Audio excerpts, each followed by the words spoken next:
Welcome to the familiarisation of your iPad SP1 automated external defibrillator.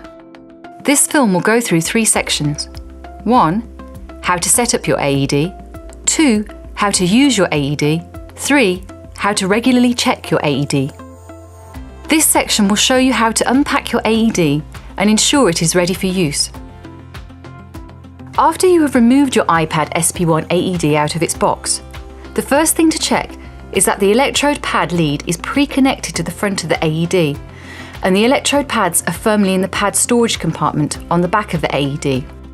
Next, insert the battery pack into the side of the AED in the direction of the arrow on the label. Push it firmly until you hear it click into place. The iPad SP1 AED will now go through a series of self-tests. Follow the prompts and press the flashing buttons when told to do so. Once this process is complete, the AED will turn off. Check the unit status window to confirm that the AED is now ready for use. This window should show 3 key things. 1. A status indicator. 2. A full battery indicator. 3. A full pads indicator. How to fully check your AED will be discussed later in this film. The AED can now be placed inside the orange carry case. Gently pull the edge of the electro pads through the slot in the side of the bag so that the pull tab is visible.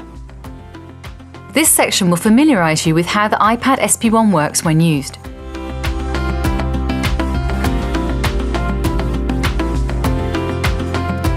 To use the AED, first press the green on button. A green light next to the pads connector will illuminate to show if the electro pads are properly connected. If that light is flashing, please check that the pads are correctly connected to the unit. If the light is constantly lit, the pad connection is good. The AED will then give you visual and audible prompts on what to do. Follow these instructions. The AED will prompt you to remove the pads and place the pads as shown on the pictures. Should you place the pads at a pace faster than the voice prompts, then the iPad SP1 AED will catch up with you.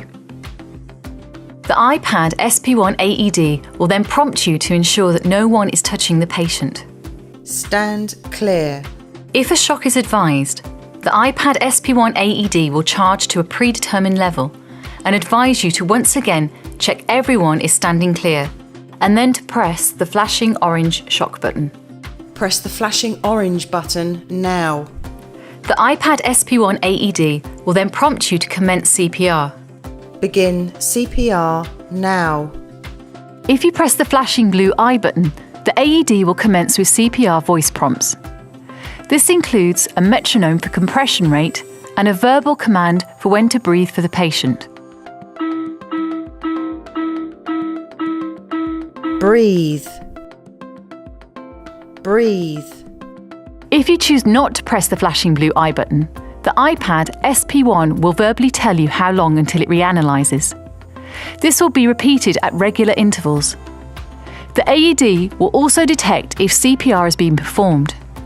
Depending on what is detected, it will instruct either to commence CPR or encourage you to continue CPR. Always continue CPR until either the patient wakes up or the AED prompts you to stop so it can reanalyze. This is usually every 2 minutes. At times, a patient's heart may not require a shock. In this instance, the AED will state, "No shock advised. Begin CPR now." In these circumstances, it is impossible to accidentally administer a shock. If the patient is showing no signs of life, you should immediately start CPR. Once again, the AED will say for help with CPR, press the flashing blue I button.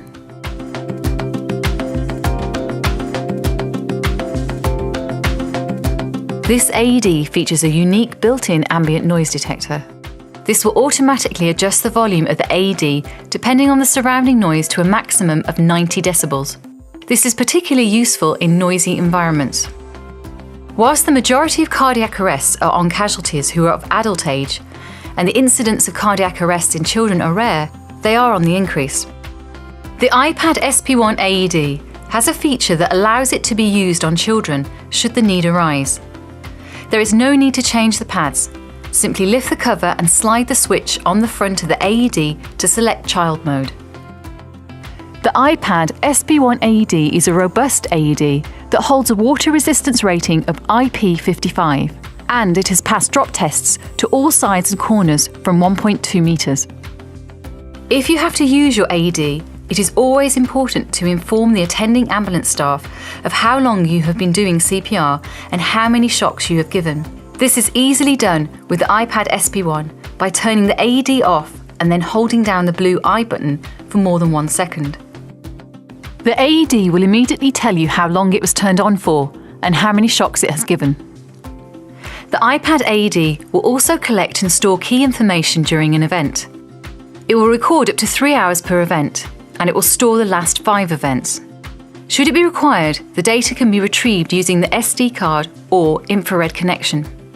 Free software is available from the iPad website, which allows the data to be viewed and a PDF report to be produced. Finally, the iPad SP1 AED can be upgraded should your local resuscitation guidelines and protocols change in the future. Some upgrades can be done via the SD card, and others can be done via the connection of the AED to a computer.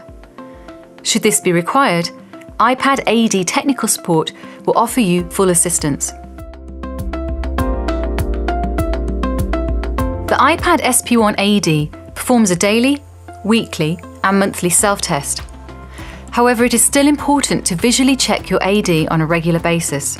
This is done simply by looking at the unit status window, which is visible through the carrying case. This window shows 3 key things. 1. A status indicator. 2. A battery indicator. 3. A PADS indicator. First, the status indicator will indicate if the iPad SP1 is working correctly. It does this by carrying out daily, weekly, and monthly self-tests. If all of the tests are passed successfully, the indicator will show a circle. If a problem has been found, the indicator will change to show a cross and the I button will flash red. Press the flashing red I button and the iPad SP1 will verbally tell you more about the issue. For assistance, please contact your supplier or the iPad technical support line. Secondly, the battery status indicator will inform you of how much battery power remains in the non-rechargeable battery. When installed, the battery has enough power to sit on standby for 5 years. When the battery indicator is at 1 bar, a new battery should be ordered.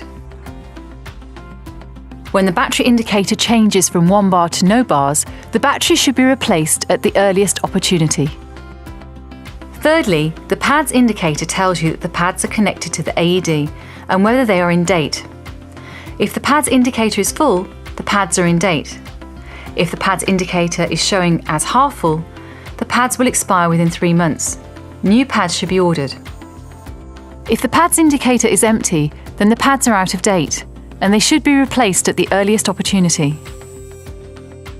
We hope that you've found this familiarisation film useful. This is not meant as a replacement for hands-on training. Additional advice and after-sales support, including a more practical training video, is available from approved iPad SP1 distributors and via our website at www.ipad-aed.com.